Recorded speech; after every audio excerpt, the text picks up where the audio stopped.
The remaining branches of industry, the industrial period's factory system, is a novel creation that significantly impacts workers. Stocking weavers experience health issues due to long hours, low wages, and the nature of their work. Children involved in spooling and hemming also suffer from health problems due to their working conditions. The stocking weavers face low wages and competition, leading to a difficult financial situation for many families. The lace industry, with its division of labor, also poses health risks for children employed in various roles, including winders, threaders, and runners. The work of lace runners, often very young children, is particularly detrimental to their health, leading to vision problems and other physical ailments.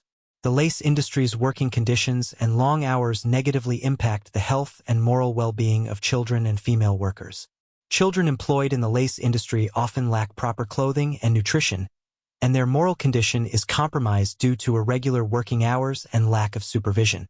Lace making, particularly bobbin lace work, is done by children and young people in agricultural areas. These children suffer from poor health due to unwholesome working conditions, lack of education, and a deplorable moral state. The cotton printing industry, while technologically advanced, has severely impacted workers due to the introduction of machinery.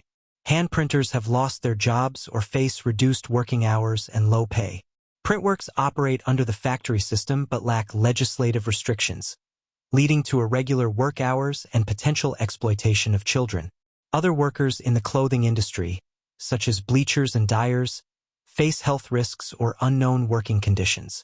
Fustian cutters have experienced a decline in wages due to competition from displaced workers and the introduction of machinery.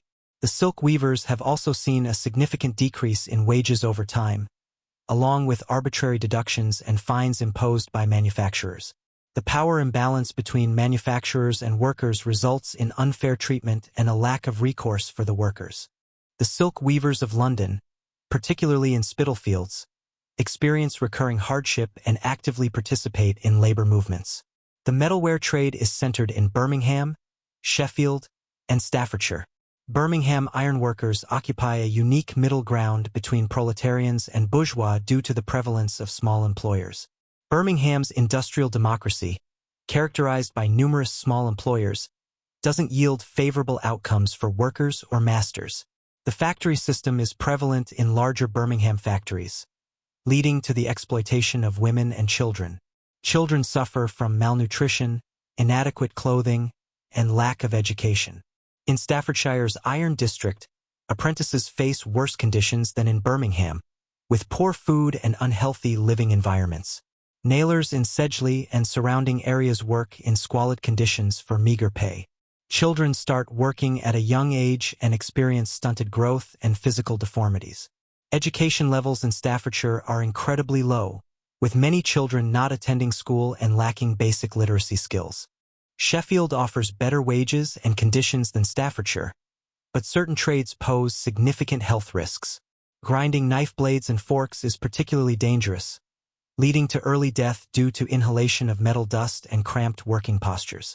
Grinder's asthma description by physician begins around age 14, noticeable symptoms around age 20.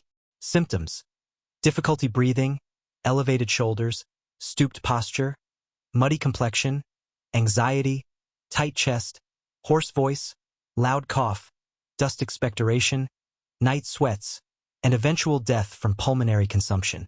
Prevention and cure attempts have failed. Increased disease and grinders' attitude. Disease and number of grinders have increased despite prevention attempts. Grinders resist dust prevention methods, fearing wage reduction, prefer a short, merry life. Dr. Knight warns grinders of certain death, but they continue. Education and immorality in Sheffield. Low education levels, with many children unable to read. Teachers often incompetent, sometimes criminals.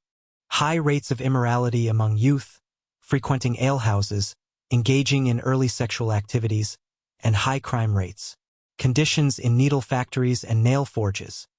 Similar conditions of want, immorality, and ignorance as in other metal industries. Use of machinery replacing human workers, increasing unemployment. Industrial region of potteries. Mixed working conditions. Light work in some branches, hard labor in others. Children suffer from poor nutrition, heavy burdens, high temperatures, leading to stunted growth, stomach issues, and high mortality. Lead and arsenic exposure causes serious health issues. Pain, disease, paralysis, epilepsy, and high child mortality rates. Glass manufacture. Harsh conditions for children. Long hours, night work, extreme heat, leading to general debility, eye issues, and respiratory problems. Factory system expansion. Increasing employment of women and children, leading to family dissolution and worker dependency on capitalists. Centralization of capital and sharp division between capitalists and workers. Exploitation of dressmakers and sewing women in London. Young girls overworked during the fashionable season, sometimes working 19 to 22 hours a day. Poor working conditions lead to health issues. Exhaustion, back pain, eye problems, respiratory issues, and early death. Low wages and exploitation by middlemen. Some women turn to pawning materials to survive. General condition of English manufacturing proletariat. Widespread want, disease, and demoralization among workers. Slow destruction of physical and mental well-being. Implication that such conditions are unsustainable and will not be tolerated by workers indefinitely.